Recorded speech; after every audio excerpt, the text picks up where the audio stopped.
You're listening to the Colts Blue Zone Podcast with Mike Chappell and Dave Griffiths.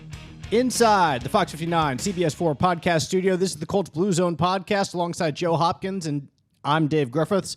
Joining us from outside the studio is our very own Mike Chappell, phoning in via the power of Beech Grove Wi-Fi. We do hope the hamster has been fed today, and we'll operate under that assumption until proven otherwise, and we will have Chap on the line throughout this next hour or so for you as we preview the Colts and Broncos game coming up on Thursday Night Football. We're coming to you a day early as we tape here on Wednesday. We'll preview the matchup with an injury update, getting a more complete look at the injury report than we usually do on our podcast at this time of week, because that has been pretty solidified with some very solid names on that list for the Colts who will miss this week's game in Denver. Breakdown keys to the game, well, predictions, but we will start, even before the news, we will start with giving Dave some respect. Y'all knew this was coming. You knew it. But here we are. Y'all criticized me for my picks, and then it comes up on Sunday, and my picks are the best of everyone's. I'm having trouble. Maybe it's on my end. I can't hear things. Are you saying something stupid? Of course, yes. That's exactly what happened. Thanks, Chap, for your contribution. Joe, would you like to finally repent of your errorous ways and renounce them entirely? No, Dave, you know your role on this podcast, and it's to be right, to be the realist of the group. To be right. You're not a Colts fan. You come in here and you're very analytical about things. But some people call it hater. I didn't want to go that far. You know, I wouldn't call a Dave a hater just yet. We'll see what happens as the season goes along. But I will give you your due. You did. I pointed out that you've yet to pick the Colts to win a game this season through the first 4 games of the year, and most weeks that's been correct. And I've been right. Yes, exactly. I've been right 2 of those weeks.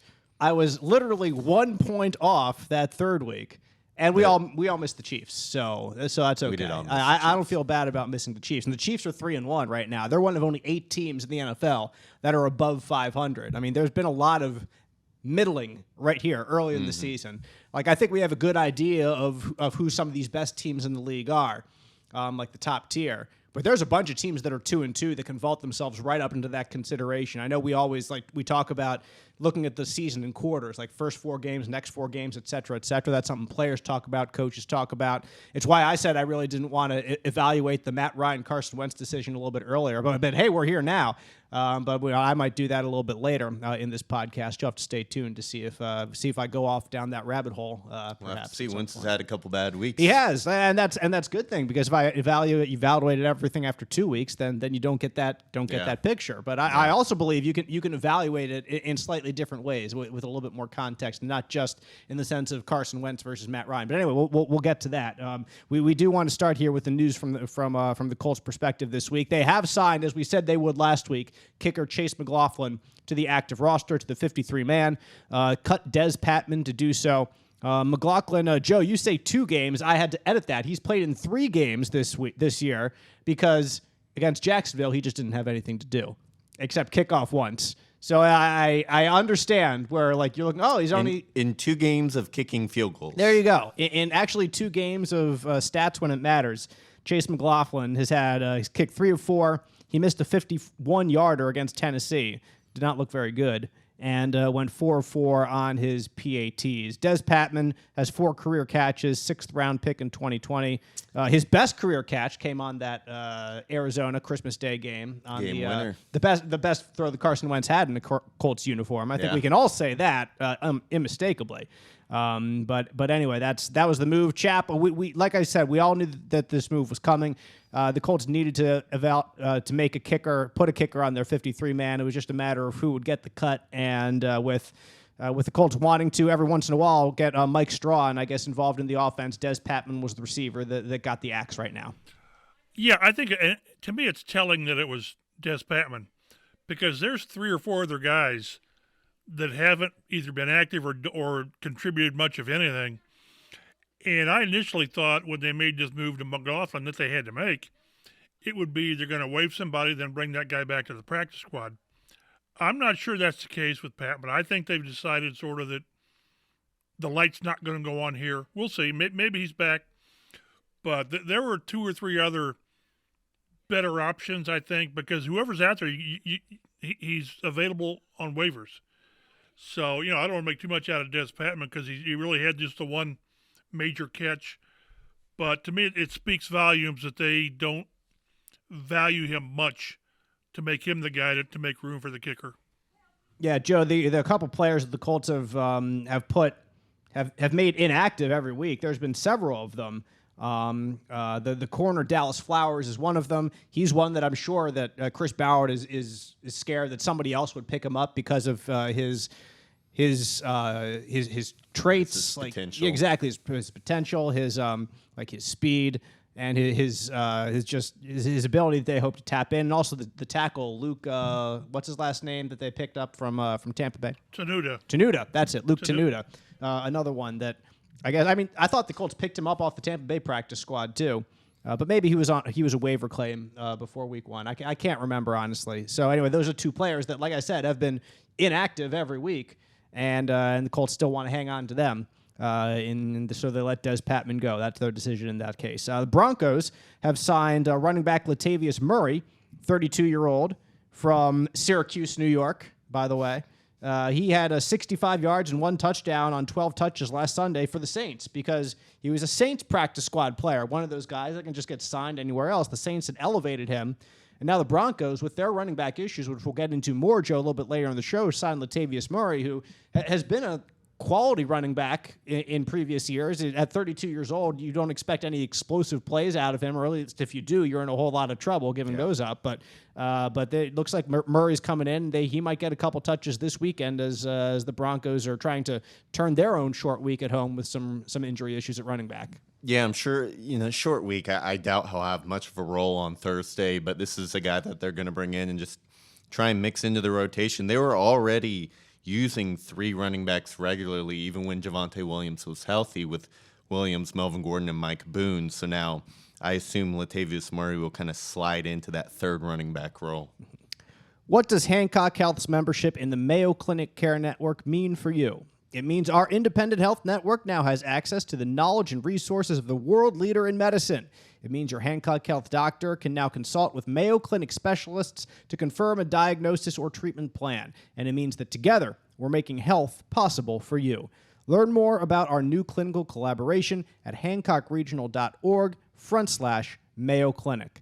Let's get to the injury report for this week, because every time that there's a Thursday night game, this injury report just seems to be riddled from one team to the next, from one week to the next, and that comes from playing NFL football games, chap, like 4 days apart. Human bodies can barely make it 7 days, from one to the next. But when it comes from a Sunday to a Thursday, that's a really tough road to hoe. And we're going to see it with some of the Colts that are on here this week. But it's also just the decision the NFL has made to be more prevalent throughout the week. And this is how it is. Money. Yeah, this is how it is from here on out. Whether players like it or not, this is what's going to be.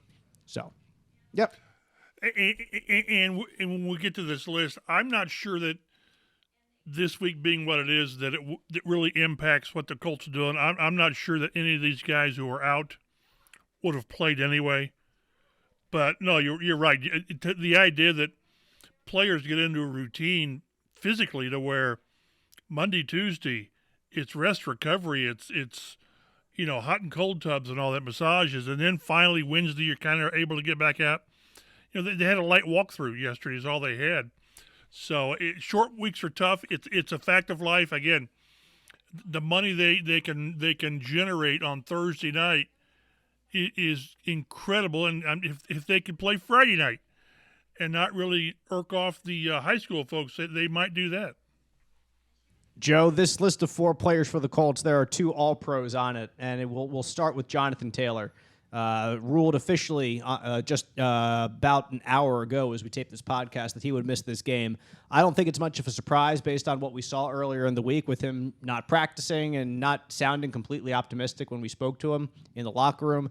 But Colts All-Pro running back Jonathan Taylor will miss this week's game in Denver. Yeah, and it's going to be tough without – it's weird this week because he's arguably the Colts' best player on the team, and yet – he's been such a non-factor the last 3 games in terms of being productive when he runs the football. I'm sure he's been a factor in defenses have really game planned for him, and maybe that's part of the reason Matt Ryan was able to throw for 350 yards or whatever it was on Sunday. But it'll be interesting to see how the Colts rushing attack looks because we really haven't seen it without Taylor in a few years now. Yep. And it's very likely that Philip Lindsay will be elevated to the active roster from the practice squad.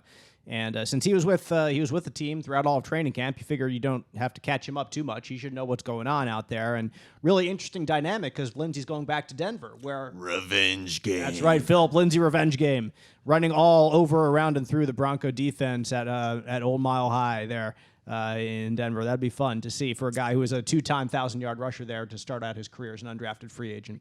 Yeah, I'm sure they'll get him involved in a way. We'll see how much they use Deion Jackson as well. He's certainly going to be their largest running back. So if there's a short yardage situation, maybe they opt for Jackson. But we'll finally get to see Philip Lindsay with some meaningful snaps in the Colts uniform. Definitely going to see a lot more Nyheim Hines than we've seen most of the season. Mike, I was reading your article. This is the first game Jonathan Taylor is going to miss dating back to college? Well, he missed one as a rookie he was a COVID close contact case. But I didn't dive back into his high school career because I've got a life, so I didn't go that far back. But I think what's going to be interesting how they do this, Frank Reich told us, we've got a plan if JT can play, which I think they knew when we talked to Frank on Tuesday that JT wasn't going to play.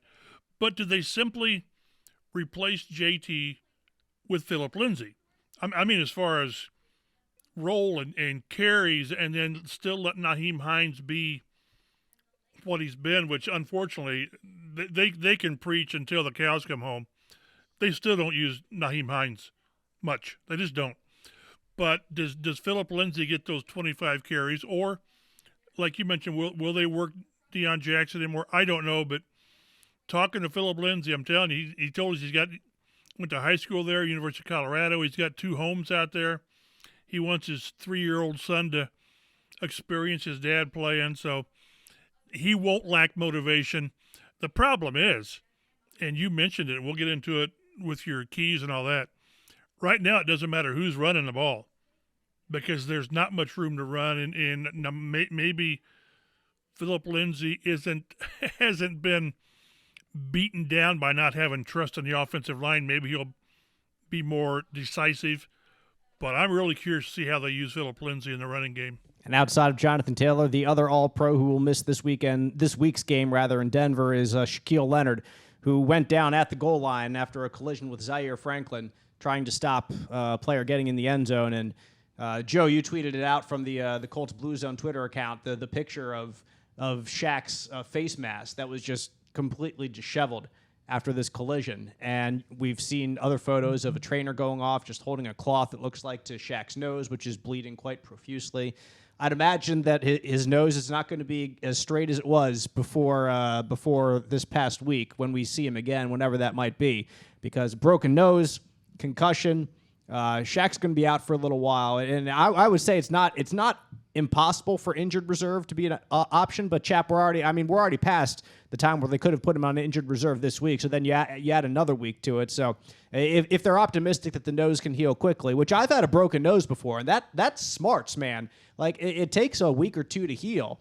So it certainly wasn't 4 weeks for me, but it takes a couple weeks to heal. And if you touch it, it's not comfortable during that time. I got hit by a baseball playing Little League. Like I scored the run, I crossed home plate, I turned around to look and see where the ball was, and bang, it hit me right in the nose. So that was my experience with a broken nose. Zaire Franklin's helmet to the schnoz is a little bit more painful, I would think. Mine certainly was no walk in the park, but to not have Leonard, and they're not putting him on IR this week. So again, they're hopeful that he can come back sooner than 4 weeks. But still, nevertheless, Chap, you get Shaquille Leonard back in the lineup. You're hopeful that you can get a player in there to put some dynamic, game-changing plays out there, some things that the Colts have sorely missed these first 4 games of the season, and then immediately he's gone for another couple weeks right now. Yeah, and I should know the rules better than I don't, but at this point, they've changed. But why can't they put Shaq on IR today or tomorrow? And then he misses, is it 4 games or 4 weeks, whatever the rule is? That's a good question. It's either games or weeks, and it would be, that'd be the question. Because I asked Frank that question Tuesday about IR, the short-term IR, which is 4 games/weeks. And he basically said they have to wait until the swelling goes down to see what they're actually dealing with. So now the downside, obviously, is IR is no practice. So you can't do anything with the team. But if you've got a concussion and a broken nose, how much can you do anyway as far as running, jogging around, and jarring your head? Keep in mind that when Shaq had the concussion in 2019, second week against Tennessee, he missed the next 3 games. But he also had the bye week, so he had a month to recover from that. I'd forgotten he had the bye week early in the season. I just think I'm not going to be the least bit surprised if he goes IR. This wasn't just your run-of-the-mill concussion. He got lit up. I mean, Zaire Franklin said, I put everything I had into the hit, and I just missed my target. So we'll see where it goes. This has not been the kind of start to a season Shaq wanted, the Colts wanted, and Shaq's got to be extremely frustrated to go through all that he went through, gets back out there, and then he gets blown up by his own teammate. Yeah. Tyquan Lewis, also a concussion. He will miss this game. So the Colts defensive line that you love to have that good rotation on is going to be down a man, and more than just a man that can go outside or inside, and Tyquan Lewis, a guy with some flexibility, who was performing well so far earlier this season. Didn't have any crazy plays, no splash plays, like I said, something that the Colts have lacked as a team. And then finally, safety Julian Blackman still out with that ankle injury that he sustained the other week. So that was entirely expected. 2 more players were listed on the injury report, Ryan Kelly and DeForest Buckner, but they don't even have a designation for game status after just being on there with a DeForest elbow injury, Ryan Kelly with a knee from earlier this week. They practiced in full both on Monday and Tuesday, and I think on Wednesday too. They were both full. They're both full today. Okay, cool. And so they're no designation. We expect to see both of them, but those 4 players, Taylor, Lewis, Leonard, and Blackman, will all miss the game. Broncos have ruled out their running back Javonte Williams. He's on injured reserve with a knee injury. Their leading rusher. Also, Hamilton Southeastern's own Randy Gregory, the edge rusher, on injured reserve with a knee injury, has 2 sacks and 7 quarterback hits and 2 forced fumbles this season. So that's certainly a playmaker there the Colts will not have to face and not have to worry about facing their dubious offensive line, we'll put it. Safety Justin Simmons, also a 2-time All-Pro player, is on injured reserve with a quad injury. So you got all those players who are ruled out. And they had a pretty, they have a pretty busy, Joe, you printed out this entire injury report for them, and a couple players did not participate on Tuesday's practice. I don't know if they have anything more from today. I checked. I didn't see anything from Wednesday before the show. They're all in mountain time, so they're 2 hours behind everything right now anyway. So that was funky for me when I lived in Montana for a couple years. Like mountain time, nothing's on mountain time. But it sounds the coolest of all the time. It's awesome. It's an awesome time. I'm telling you. Like everything's like it's Eastern Central, 8 o'clock Eastern, 7 Central. And then you go out to the West Coast and Pacific time. Nobody cares about mountain time. We don't have a ball drop. We don't have anything special on New Year's. I don't think anything really truly happens. Like you celebrate the ball dropping in New York, hey, and then 2 hours later, you all just count down together when you're 22 years old and woo, yay, there we are to a new year. Everybody toast to a new year. That's it. There's nothing special except you and yourself and your own party, whatever it might be. So anyway, all that to say, we'll tweet that out a little bit later today. You can find it at Colts Blue Zone on Twitter. You can follow us individually at mchappell51 is Mike. You can follow his work online, fox59.com, cbs4indy.com. Joe Hopkins is at Roto Street Joe. I'm at Dave G_sports. Joe, what do you have to say over there? I will say, though, for the Broncos, couple starting offensive linemen showing up on here. Quinn Miners? Miners? Let's go with Miners. Quinn Miners, guard.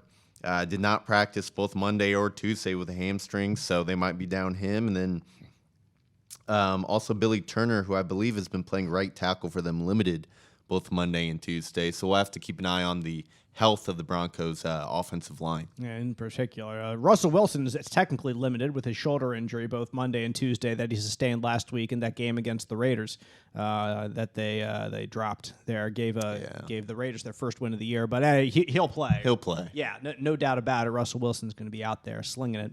We'll just have to see how strong he is. The Colts are 1-2-1. They visit the Broncos 2-2.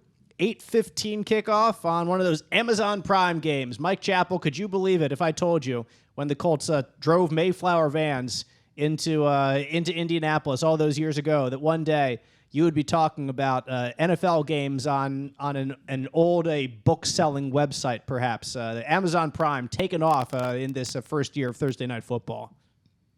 It's so annoying because I've got to switch over my TV on my Roku and go to Amazon. And what I like to do watching games is when there's a break in the action, I like to channel surf. It's tough to channel surf on Amazon. I want to see what's going on here or there. But I tell you, it's more and more. That's where we're going. NFL Network games and all this. It's just, I lost NFL Network on my AT&T. But it's like the Thursday night games. It's revenue streams. And they're getting buku bucks. And players can complain about it, but they're getting a slice of the pie too. We talked about the 17-game schedule, and players complained to some level, but they're getting an extra paycheck. So just wait till it goes to 18 games. But all this is about revenue, and Amazon Prime, I tell you, and they're paying out the nose for their announcers too. So it's money-driven, as we all know it would be. Joe, what does Chap like to channel surf over to? Is it Bachelor in Paradise? See if he can come up with the latest drama down there on the beach in Mexico and follow it along during the game? Could you imagine Chappell on Bachelor in Paradise? Everyone would be all over Chappell. I try to channel surf to see how my latest episode of Law and Order is going, see if Lenny's is abusing any people or not. But I like to channel surf because I'm one of those guys, the older you get, you lose your attention span. So you need stimulus, and that's not going to change. They make it very difficult for me to channel surf. Yeah, no doubt. Denver coming off a loss to the previously winless Raiders was 32-23 was that final. Maybe the Raiders found a little something in that game on offense in particular, as they had been kind of mundane through the first couple weeks of the season, the first year under Josh McDaniels out there. Maybe it was the Josh McDaniels revenge game there, coming back to Denver and getting the win. Who knows? But it was the first time that the Denver defense, Joe, had allowed more than 17 points. We'll get into this in a little bit, but their defense, right? We can get into it now off the top. They've allowed the third fewest points in the league. They're a very, very good defensive team. Yeah, well, they've allowed the fifth fewest. Their offense actually has scored the third fewest. Excuse me, I'm sorry about that. Yeah, no, you're fine. I didn't read it right. I got it mixed up there. Yep. But yeah, 17 points per game. This defense has been stiff to start the year. Obviously, losing Gregory. This will be the first game without him. He just got hurt on Sunday against the Raiders. So we'll see how effective they are against the pass without one of their premier pass rushers. And really, him and Chubb made one of the better edge tandems in the league for a few weeks there. Mm-hmm. And if you can get over after the quarterback, then everything else is a lot easier for your defense. Yeah, fourth fewest yards allowed. Good against the pass. They're allowing less than 200 yards per game passing. In the NFL, that's a ludicrous number. And yeah, they have sacked, but of course losing Gregory, that's something there too. Only 4 takeaways. And the Colts, neither of them really taking the ball away too much. This year. No, the fifth fewest takeaways for Denver. The 4 takeaways is just one more than the Colts have. When you look at their defense, 6th most sacks. They've been getting after the quarterback. Really good against the pass. But against the run, they've been a bit susceptible. 18th against the run, allowing 114 yards per game. And 4.9 yards per carry allowed, ranks 20th. Well, as we just saw last week, guys, as the Colts went up against the Titans, averaging 5.8 yards per carry, they can run all over teams like that, right? Wrong. No? Yeah, No? I think it's the Colts. I think there's something wrong with the Colts. I think there's something wrong. Something wrong with the offensive line. Something wrong. Nyheim Hines said there's nothing wrong with Jonathan Taylor. He said that post game. Like, there is now. To be, yeah, exactly. Now there is. Yeah, right. Now technically there is, but yeah, like if and maybe I'll start a little bit of my rant here, but like if you bet so much as Chris Ballard did this offseason on your offensive line to work. I mean, on like your wide receivers to work, on the moves that you've made, on the quarterback to work. You expect your highest paid offensive line in the league to be better. And like you need your highest paid, most expected out of you by everybody, people, to show up. And through the first 4 games of the season, if we're doing a quarterly review of the Colts, you can clearly say that has not happened. Like the offensive line, well, Joe? I'm not arguing with you. I was just thinking, would you say of all the units, the offensive line has performed the worst of all the starting units the Colts have? Chap says yes. Yes. I mean, what would you put next to it? Maybe kicker. I would put quarterback there next to it because Matt Ryan has 9 fumbles. Like he's not getting hit more than everyone else in the league, but he's getting hit and he's letting go of the ball. You can't do that. You can't do it. I'm posting something a little bit later about the turnovers. He's got 8 of the 9, and the last time a Colts quarterback had 8 turnovers in 4 games was Andrew Luck in like 2015, and he only needed 3 games to do it. The only thing about that, there's no defense. There's no defense at all. But until the offensive line gets fixed, I don't know what you do. 2 of his fumbles that I can remember on sacks were in a busy pocket that he's got to take care of the ball when he's got people around him. 3 of his fumbles were center snaps at Houston, which are inexcusable. That's just crazy. But no, there's no defending it. There's no putting excuses by it. But I guess I'm Mr. Simplistic, and until they get the line fixed, I'm not. The only quarterback to me that can play behind this line maybe is Lamar Jackson, with his capability, and Kyler Murray maybe. But you just can't go off script. This is an offense that's built to run the ball and be on script, stay ahead of the chains, and none of that's working. And just while I've broken in here, I wonder how long before this team, they've already made a move at right guard with Will Fries replacing Danny Pinner. How long before they simply say, Matt Pryor's not working. It's not working. Put Bernard Ryman there, and then put Pryor at right guard. And you're going to have growing pains with Ryman, but at least he's growing.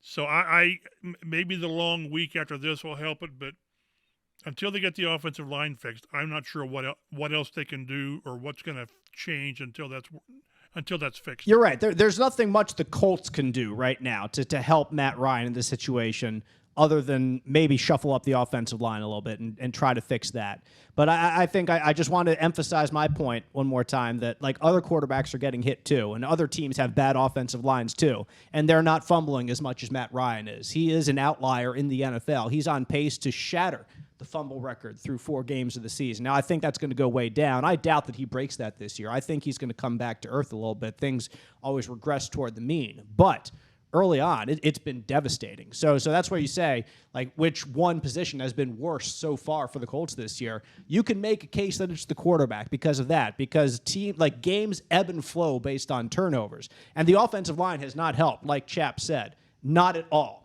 But there are other bad offensive lines in the NFL, too, and those quarterbacks are not fumbling as much as Matt Ryan has. That's the only point I wanted to make about that. I think either way, if you want to focus on the offensive line, say that's worse, that's perfectly fine with me. You can make that argument, and I believe you did very well there. But and I wouldn't be surprised, Joe, if we do see more shifting in the offensive line because, like we talked in the offseason, that Matt Pryor could be a revelation at left tackle. He could step in and then finally, after focusing on one position, could be a guy that settles in and does well. But he is not through 4 games. And if you really want to take this as a quarter and evaluate this entire quarter of the season, you can say that has absolutely not worked. And if you want to move on from that, if you say, you know what, this is not going to work, and maybe we give Ryman a try, then you move over to him and you just take your lumps with Ryman out there because he's not going to be perfect either, but at least he could get a little bit more experience as a rookie. You figure maybe he has more growth potential than Matt Pryor does in that position. And then if you move Pryor to right guard, yes, if you keep Fries at right guard, whatever you have. But I would not be surprised at all if there's more shuffling in the offensive line this year like we just saw this past week. Yeah, I think eventually things will be shuffled if this continues. obviously Pryor's had his moments where he's made mistakes, but the last couple of games, I don't think he's necessarily just been a wide open door over there at left tackle. I've seen more issues from the interior the last couple games with the guys you're paying. Ryan Kelly has not had a good season thus far. I watched multiple play on Sunday with Tennessee where Danico Autry just whooped Quentin Nelson. And so when your all pros aren't playing like all pros, and this offensive line is where the team was built. This is where the majority of the money has been invested in when you're talking about position groups, and then they're letting you down. So it's like equating it to fantasy football. It's like when your first 2 picks in the draft are complete busts, that's really going to screw the rest of your team. And that's what's happening here, where the Colts have allocated their resources, the offensive line, and now it's letting them down. Sorry to start that tangent that we just went off there. No, it's good. I kind of started it, but yes, to be fair. That's what I do best. Yeah. Go down tangents here and there. But we will return to the Denver Bronco offense, the 3rd fewest points in the league, which should provide a stellar Thursday night football for the NFL, as the Colts have the fewest points in the league. I'll be taking the under. Yes, there's a good chance that we will pick. Like, this could be a 6-3 ball game, and I'm not exaggerating at all. I'm not maybe it's 9-6 because you get a few extra yards there. There's a few in the mile high atmosphere there in kicks. Denver. It's a few longer kicks there, perhaps, or they're able to make out there. But anyway. They're 21st in yards gained, 18th in both passing and rushing. They've allowed 12 sacks, which is in the top 10, as in worst top 10 in the league. Only committed 4 turnovers, so they're holding on to the ball a whole lot better than the Colts are. We'll put it that way, with avoiding going down that tangent again. But I looked it up. Russell Wilson has 0 fumbles, and boy, that must be nice. I wouldn't know what that's must like be when nice. your quarterback doesn't fumble. Yeah, who knows? Like, not even Carson Wentz fumbles that much. My goodness, for crying out loud. That's all I'll say about that. Players to watch: Carson Wentz, Russell Wilson. Let's see. The Broncos hope that he would be the missing piece to their puzzle. He has not been as of yet. Only completing 61% of his passes, which is a very disappointing number. 4 touchdowns to 1 interception is a great ratio. No fumbles, as Joe points out. He's averaging 245 yards per game. He's really being more of a game manager so far. And I think, Chap, when you brought him in and you have receivers like a Jerry Jeudy, like a Cortland Sutton, you expected a little bit more downfield threats, some more big plays, some more of those 20-plus yards. It just hasn't clicked yet. Maybe that's coming later in the season for Denver, as the Colts certainly are hoping it will come more in the season for Matt Ryan. But he's treading water right now. Better than Ryan is with the turnovers and takeaways, that's for sure. But Wilson, they certainly expected more that they're not quite getting yet from him out there in Denver. It seems like so much of what he's done in his career is sort of, like I mentioned, off script. With the bad lines out in Seattle, he sort of created. Maybe that type of quarterback takes a little bit longer to incorporate it into your offense, and that's not happened yet. But without question, they're not getting the bang for their buck. Wasn't it Eli Manning took sort of a shot where he said they should have invested that money in the punter or whatever it was? So, but yeah, you kind of fall back on track record and history, and you expect Russell Wilson to come out of this. You just do. I think there's league-wide people are expecting him to come out of this a lot more than they are Matt Ryan to come out of this. But I tell you, 9-6 with maybe like 4 50-yard field goals wouldn't surprise me a bit. Yep. And Joe, as we look at the stats here, there actually have been some instances where Sutton and Jeudy have made some big plays for the Broncos this year. There's just nothing that's caught on and become like a consistent threat. So there's been the opportunity here and there that Wilson has made down the field, but maybe it's the more consistent stuff from drive to drive that the Broncos are still working to figure out. Yeah, you look at Cortland Sutton. He has 8 catches of 15-plus yards. That's the most in the NFL. 7th in the NFL in receiving yards with 343. He's been Wilson's top target to start the season, and Judy's kind of been like the big play number 2 threat. He has 3 catches of 20-plus yards, including a 67-yard touchdown in Week 1 against Seattle. He's averaging 16.6 yards per catch. That's 8th highest among NFL players with at least 10 catches. So both of these wide receivers can get deep, and Russell Wilson throws a great deep ball. But in terms of drive in and drive out consistency.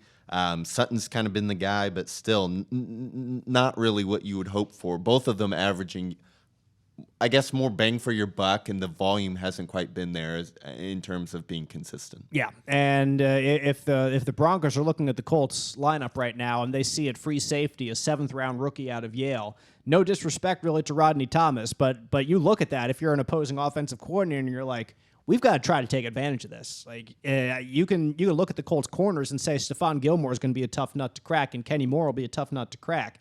But if you can get somebody deep and really test, like I said, a 7th-round pick out of Yale just this year, you're going to do that. And like you said, Joe, Russell Wilson throws great deep ball. I think Colts fans got a good eye of that last year when he was playing for Seattle and came here week 1. He threw 1 or 2 really pretty deep balls that were just gorgeous passes for either touchdowns or big plays in that Seattle Seahawks win in week 1. But the passing game's half the story. The other half is the running game, which is going to be a lot different with Javonte Williams now out on injured reserve. They have Melvin Gordon on their roster, who has nearly 40 rushes this year. He's averaging 3.8 yards per carry, 1 touchdown, also 8 catches. He does have 4 fumbles this season, so he's where the fumbling issues lie out there in Denver. So if he gets the ball, keep scrapping for it. But he's been the Matt Ryan of running backs this year. But it's... Yeah, he has 5 fumbles on his last 44 touches going back to last season. Usually, if Leonard was healthy, you'd say that's just... Yes. He's licking his chops right now, Yeah. but hopefully Okereke can mimic the Shaquille strike. Mm-hmm. Bradley Chubb leads the team with 3 sacks. He'll line up across from Matt Pryor. Every time, Chap, we see Bradley Chubb. You always ask the question, the fateful question, if it was Chubb versus Quentin Nelson that day back in 2008, where would Chris Ballard have turned? Well, and the thing is, that as their careers have turned out, you take Nelson because Chubb's missed quite a few games with injuries. But how do you not take a pass rusher every day and just hope to get more? But I think Chubb got 2 of those sacks in the opener, I believe. But the pass rusher's a threat. And as we've seen, these guys they're having trouble with whatever it is. Stunts, inside pressure, outside pressure. Braden Smith got whipped by Jerry Hughes, for crying out loud. So, like I say, I wish I had reason to be optimistic, but things that Denver does well, the Colts don't do well. Patrick Surtain is one of the best quarterbacks in the NFL. The second, I should add to his name. He shadowed Devontae Adams last week, held him to 4 catches for 48 yards on 8 targets, which is a heck of a job, Joe. So Michael Pittman Jr. Might not have the big game that Colts usually rely on him for. They'll have to look elsewhere, like Alec Pierce, Big Mo Alley-Cox. I mean, Matt Ryan threw for 350 yards last week, and Pittman had like 40-something. So they've shown that the passing game doesn't have to go through Pittman, and that might have to be the case this week, as he's probably going to be shadowed by one of the best young corners in the league. Yeah, Chap, we would think last week would be an aberration with Michael Pittman only having 4 catches. I mean, we talked about it on this show throughout the preseason, throughout training camp, that his floor, just based on what we saw out there in Westfield, might be 100 catches because of how often Matt Ryan went his way, time after time after time. Last week, like I said, could have been an aberration based on either strategy or the schemes that Frank Reich had in store for the defense for Tennessee. But I would expect him to get more involved. And if Surtain's opposite him, it's going to be tough, no doubt, out there in Denver. But I got to imagine that you want your number 1 wide receiver to have more touches than he had last week. Yeah, it's one of those you respect Surtain, but you can't just stay away from Pittman. He's your best receiver, and probably the way they game planned, the tight ends went off against Tennessee. They have 180-some yards. Mo had a couple touchdowns. But they've got, again, for whatever reason, maybe it's protection, not letting routes develop, but Paris Campbell still hasn't been a major impact. Maybe his routes take more time to get downfield, but it's got to go through Pittman. And to say it didn't go through Pittman last week, it didn't. But then maybe he took some of the focus away to allow some plays to Pierce. I've been really impressed with Pierce so far, and I tell you, a couple times Ryan's made him really work for his catches. They've not been easy catches. But that's what Alec Pierce's reputation was, the high point jump balls, and he's made some great catches. What do you have, a 40-some yarder last week? So encouraged, again, where we really all had concerns, I still sort of do on receivers and tight ends coming into the season. They've held up pretty well. Yeah. I think Alec Pierce has been, at least what we talked about on this show in the preseason, he's been what I thought he would be, and probably what most of us thought he would be. Like getting a couple attempts every week, Joe, and save that one drop touchdown week 1, which was bad. Like there's no sugarcoating that. He's made some really nice plays. He's made some splashes. He's not the guy that's going to get 7-8 catches every week, but he's a guy who can do damage when called upon. He's been, week 1 aside, and by the way, he probably dropped his easiest target of the year. He really did. He really did. Because he's been making some tough catches since then. He's been everything you could have hoped he would be, maybe a little earlier than we thought it might kick in. He's been fantastic. I think he had, 80-something yards last week? When your quarterback is throwing back shoulder fades to the rookie wide receiver, that's a good sign. So hopefully Pierce can kind of keep it up, because as we've harped on for months and months and months, they're going to need more than just Pittman. Yeah, and definitely got something in Kylan Granson last week as well. He was catching everything thrown his way, made a couple really nice catches, which has got to be an encouragement to him and to Matt Ryan throwing him the ball. Because I think Jelani had a 30-yarder. Those tight ends, really. Yep. They played really well. And with Granson in particular, like if there's a lot of what's the word? If there's a lot of focus on the outside, he can do so much, I think, either on the inside or on the short 5-yard outs. He can really be a chain mover. He can be what Jack Doyle was in terms of catching short passes and moving the sticks on 3rd and 6. And I think he's a better athlete than Jack Doyle was, too. Certainly not the run blocker Jack Doyle was. That's very evident in what the Colts have been able to do in the run game this year. But he is a guy that can make this offense significantly better if he has the ability to do so. Because the Colts right now don't have a real slot receiver in my eyes. You got Pittman on the outside, Pierce is on the outside. Obviously, Strawn's on the outside. Doolin is more of an outside receiver. Campbell's exactly. Yeah, you're right. You're not wrong. But also Campbell's been injured too much for him to really be a more go over the middle. Yeah, it seems like Ryan receiver. only looks for Campbell when he's scrambling and trying to get the ball out on 3rd down. And he's been there for those catches. I mean, I would like to see the percentage of Campbell's catches that have gone for a 1st down, because it has to be the majority of them. Yeah. Anyway. Yeah, and one thing on these tight ends, it was evident last week. I wouldn't want to be the safety or corner, waiting for these guys when they get a full head of steam down the field and they catch the ball on the run. They're tough to bring down, and both Woods and Cox have been great about running through people, through, over, or whatever. And that's what you want. That's really what we wondered who would do it, and then we saw, like you said, Granson. They're getting him the ball on the move. He's sort of, we were talking in the press room, and I'm not comparing him to the guy, but he's like Dallas Clark. He really is in how he plays the position. But at the same time, Dallas Clark couldn't block either. When you put him up against a defensive end or a linebacker, you were risking the quarterback. And there were a couple times, I think the Colts believe that if they can kind of get Granson on the move with blocks, he's okay. But he tried to block a couple guys just flat on, wham them, and it didn't work. But that's to me, that's coaching. It's the old Clint Eastwood line, a man's got to know his limitations. Well, a coaching staff's got to know limitations too, and you don't put players in positions to fail. And I thought a couple times the Colts did that in the run game or pass protection. But I tell you, if they continue to funnel into Granson's strengths as a run after the catch guy and on the move guy, we thought that he would have the chance to have the big season because of what he played at tight end. And we've seen snippets of that already. Yeah, you got to take your in a 1-2-1 start. If you're a fan of the Indianapolis Colts, you have to take joy in some small things here and there. And one of those small things you should take joy in is seeing Mo Alley Cox run down the middle of the field, dragging 2 defenders for 20 yards. Like that's just fun. So watch those plays when they come. Let them bring a smile to your face. and hopefully some more results. Win-loss column will come later in the year, but that was fun last week to see him do that. Since 1951, Hancock Health has been centered around you. And now, as a member of the Mayo Clinic Care Network, our services are amplified by the world leader in medicine.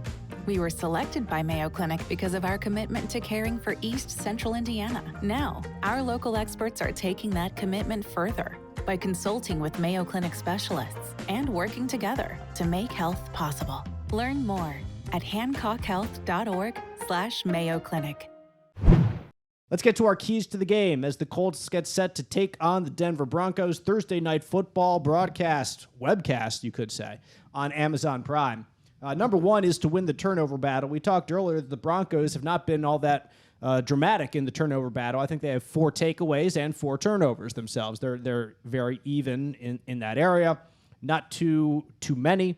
They're averaging just about 1 per game, which over the course of the season would be good in terms of not giving up too many turnovers, but also not that good in terms of taking the ball away. The best teams in the league will take away 2 or 3 times per game at the end of the year in terms of percentage-wise. So the turnovers killed the Colts against the Titans last week. They had 3 turnovers. The Titans scored touchdowns on 2 of them.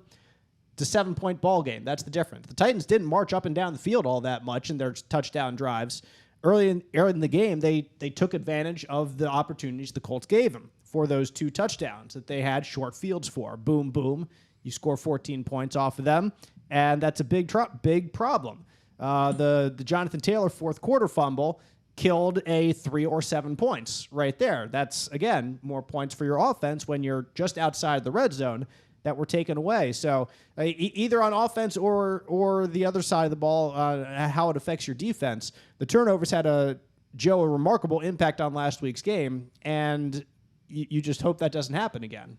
Yeah, and it's not like the interception where the defensive tackle, tips the ball to himself. Is just a great play by the defense. You got to nod your hat and say, good job. You made a spectacular play. The other one, and the majority of the Colts turnovers this year have been just self-errors, self-inflicted wounds, or I guess in baseball terms, unforced errors. Mm-hmm. There are things where they're just not taking care of the football like they're supposed to. And, we've been talking for the weeks. The Colts need to clean this up. The Colts need to clean this up. At a certain point, I guess it's kind of you are what you are. Hopefully this is the week the Colts can actually take care of the football. 9 turnovers. Go ahead, Chap. On the turnovers, again, what I'll post in a little bit, they've always been a plus differential in Frank's 4 years.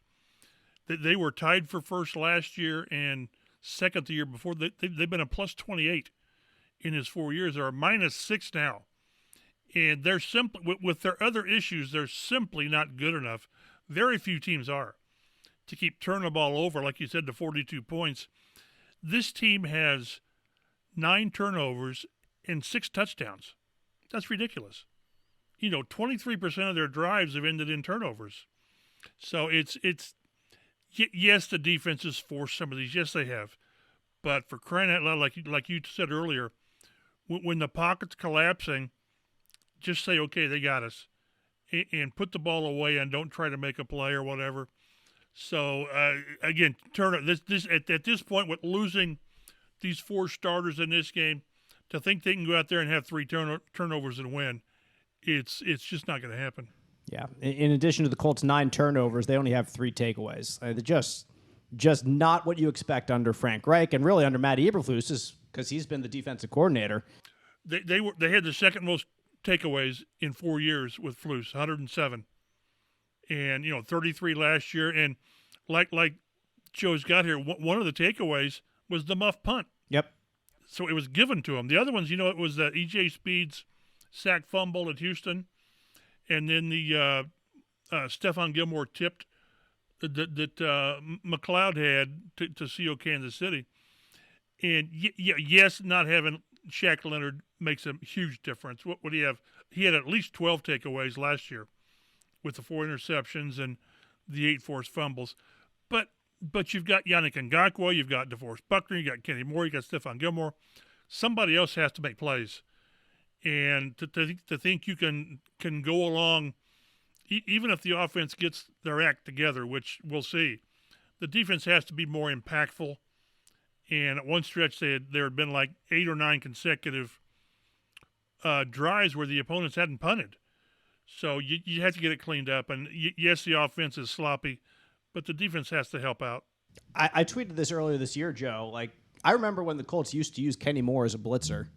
He hasn't. I don't think he's blitzed yet this year in 4 games. And I can't think of one play that Kenny Moore has made on defense this year.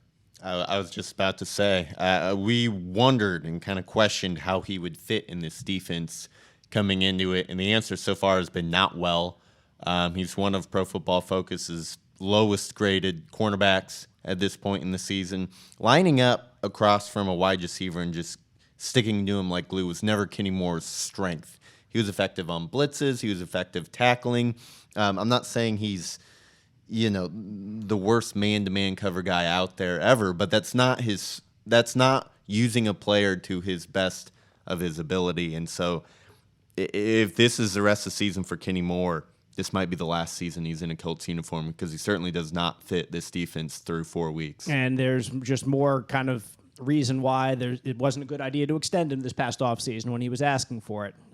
There's a reason why he was asking for it. Exactly. No, completely. Absolutely. And there's a reason the Colts didn't give it to him, Had 2 years left on that deal, and you wanted to see how he worked under this defense. And like you said, through 4 games, it's at best below average. At best, it's below average, especially for what you expect out of a guy who's a Pro Bowler a year ago.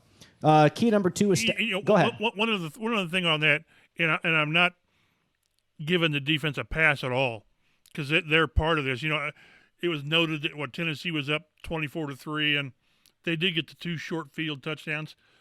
But when you're trailing 17 points, second quarter, third quarter, it's tough to be as creative on defense, I guess. But to give the defense a pass on whether the defense turn the ball or the offense turn the ball over, look at the spots they're putting us in. It goes hand in hand.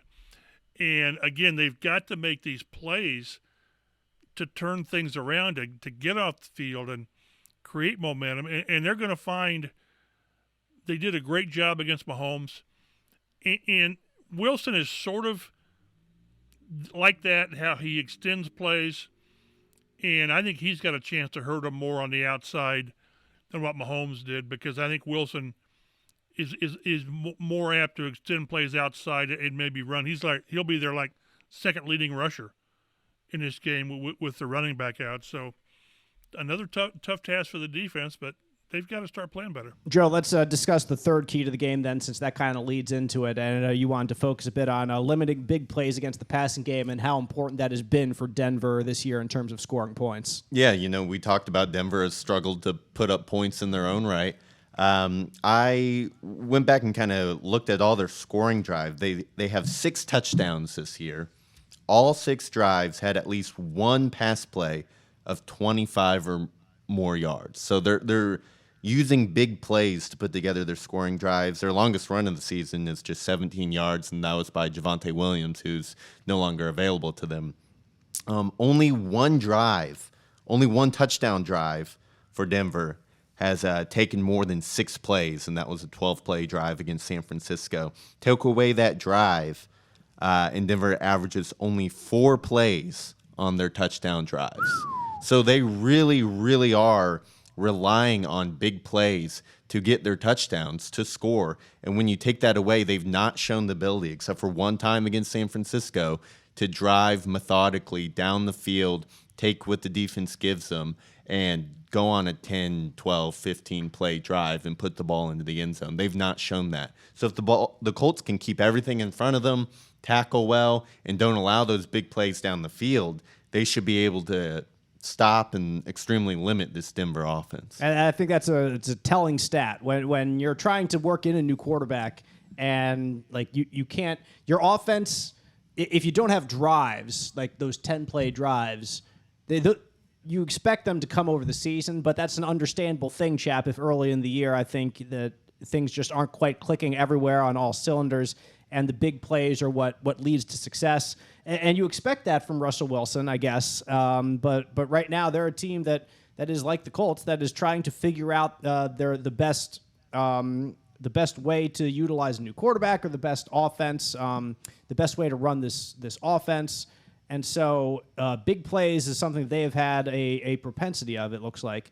So yeah, Colts are going to have to make sure to keep everything in front of them this week. Well, that's why it was, when you bring up Rodney Thomas, these guys see the same things that we do. And I'm not saying Thomas has played poorly. I don't think he has. But they're going to test him. That's what you do. You see, okay, is this guy up to it? Test him early, and if he has issues, you go after him all game. And there's not a lot of, who are you going to turn to if Rodney Thomas just is lost out there, which he won't be. Nick Cross isn't. The reason Nick Cross isn't playing is because he's a strong safety. And McLeod's playing, and is playing pretty well right now. So, yeah, I think the Colts have done a pretty good job limiting the gashing plays in the passing game. But like they did against Mahomes, they've got to get after Wilson and keep him pinned in. Don't let him get out and extend plays because, you give any receiver 3, 4, 5 seconds to get open, and they're going to get open. You can only cover guys so long.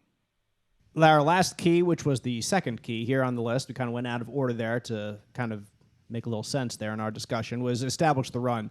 And the Colts game has really suffered, as you write here, Joe, and you're right, behind an offensive line that has struggled. They're 27th in the NFL in yards per game. If you had told me before the season that after 4 games the Colts would be 27th in yards per game rushing, I would say you're crazy. If you told me after week 1. I would say they're 0-4, if that was the case. I would say Jonathan Taylor must not be playing at all. Yeah, and it's even crazier to have that statistic after Taylor ran for 160 yards in week 1. The last 3 weeks, the running game has been non-existent. I get against Jacksonville, you're down 24-0. You're going to abandon the run. I think Taylor still had a pretty good average in that game. But the last couple of weeks specifically has been atrocious against the run. And you mentioned it earlier. They were playing a Tennessee team who had given up the most yards per carry average on the ground entering that week, and they still couldn't get it done. But until I'm not saying bring the running game back to the level of last year, but until they have some kind of functioning running game, this offense is going to struggle because it was not built for Matt Ryan in the passing game to carry them. Matt Ryan was supposed to come in and be the final piece to be almost a game manager is what Matt Ryan was brought in to be. This was supposed to be a team with a good offensive line, a good running game, and they switched out their quarterbacks because they wanted a guy who's going to take care of the ball a little bit more, make better decisions, and be more accurate. Well, that hasn't necessarily been the case so far. Just get rid of the necessarily. That has not been the case. I will say Matt Ryan's been extremely accurate when given time. Well, yeah, we'll give him that. Yeah, he's been great when given time. So that's why I threw in the necessarily. Carson Wentz was great when he was given time last year too. Let's be direct about that. I'll be direct about that.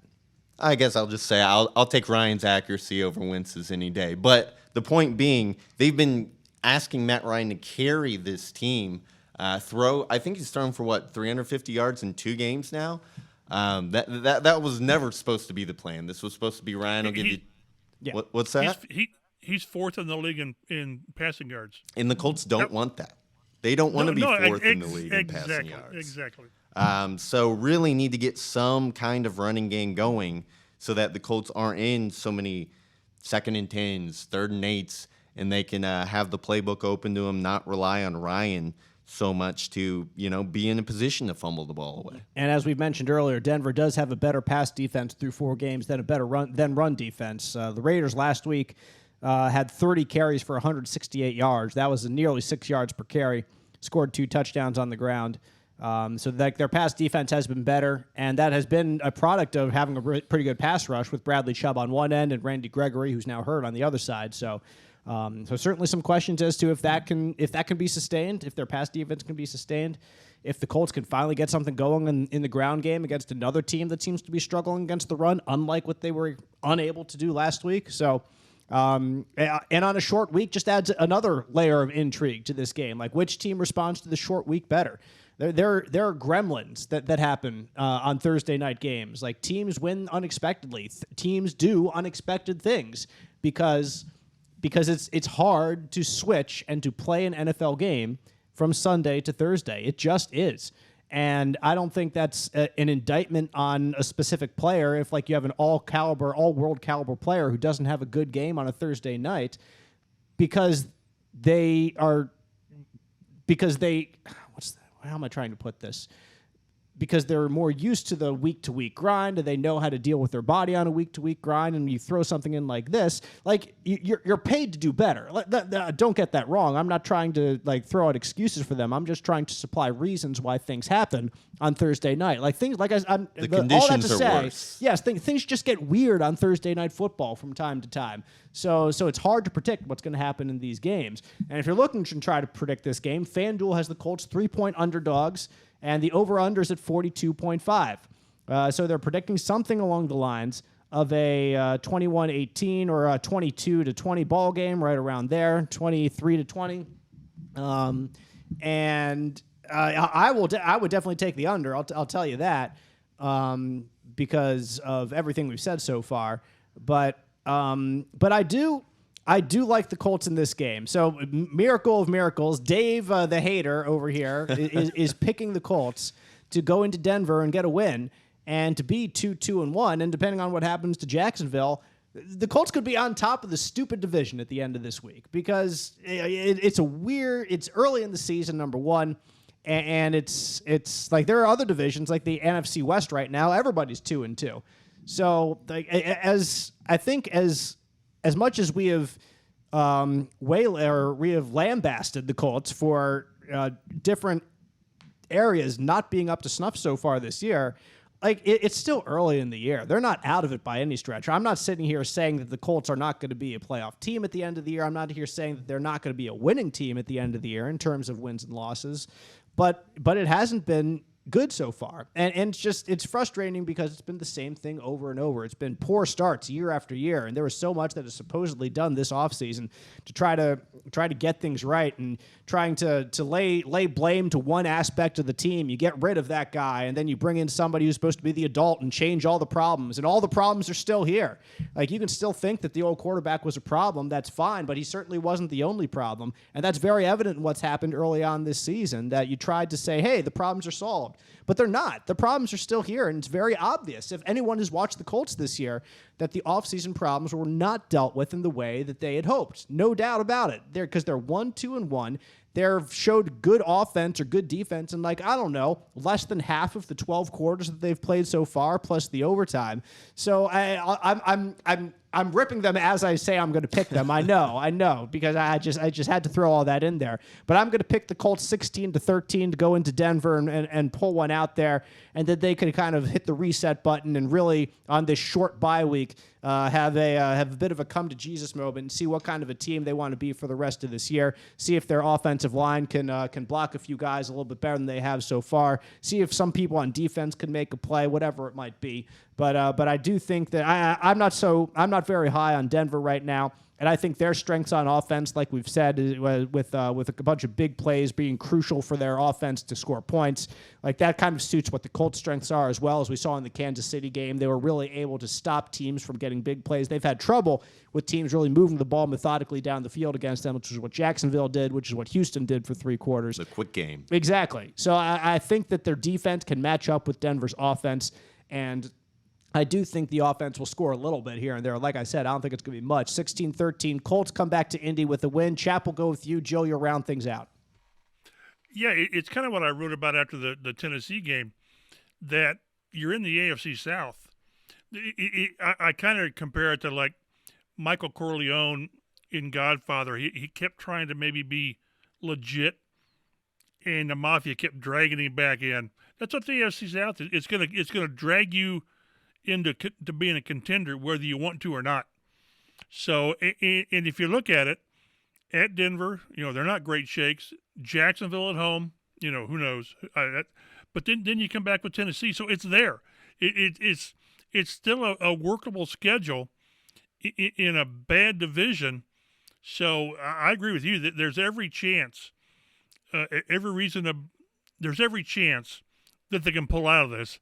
Now, whether they can or not, they've lost my trust, and I should change my pick because you've been right, but I won't. I've got 19-17 Denver. Whoa! So I just, and I think it's going to be an ugly game. It's going to swing on turnovers as this team has. I think Lindsey will have some decent success running the ball because, again, like I said earlier, I think he's not going to worry about, well, they're not been blocking very well. He's not going to wait for blocks to set up. He's going to go. He's going to be decisive. I'm not saying 20 carries for 160 yards, but I think it'll be decent. I just think they find, until they prove otherwise, I think they find a way to lose. Maybe it'll be an errant, 1917 because the kicker missed a 42-yard field goal. If we think they've got their kicking solved, we're delusional. They've just changed kickers is all they've done. 1917 Denver. Joe, prediction and final thoughts from you. I have the same feeling heading into this game as I did heading into the Kansas City game, where, we just ripped them for a poor performance, albeit they were better against Tennessee than they were Jacksonville. But it just feels like this is the kind of game that the Colts are going to give us just enough every week to make us go, they got a chance in this game. They'll show us just enough good things to keep that glimmer of hope alive. I'm going to take the Colts to win this one and pull ahead to 2-1. Similar score to you guys. I guess I'll go 20-17 Colts. I think it's going to be a low-scoring game. I think it's going to be a close game in the fourth quarter, and whoever makes the least amount of mistakes / makes their field goals is going to win this game. I think that the NFL will watch this game with their eyes bleeding on hoping that Thursday night games are a little bit better in the future than the worst and the third worst offense in the league. It can't be worse than the Denver 49ers Sunday night game. What was that, 11-10? Yeah, that was brutal. That was pretty brutal as well. San Francisco's defense really good this year. As long as you got 11, you'll take an ugly win all day. Yeah. Seriously. And won't apologize for it. Yeah, hey, if 11's enough to win, you'll come back to Indy and apologize to no one. Oh, yeah. No doubt about that. Oh, yeah. You can follow us online at Colts Blue Zone for news and notes throughout the week. Also, that Broncos injury report will come out a little bit later today, so probably as you're listening to this, it'll be out. Check us out there to see who the Denver has ruled in or out for tomorrow's game, for Thursday night's game, I should say. You can follow us all on Twitter at mchappell51, at DaveG_sports, at RotoStreetJoe. And the Colts kick off against the Broncos 8:15 Thursday night on Amazon Prime. We appreciate you listening, and we'll see you next week on the Colts Blue Zone podcast.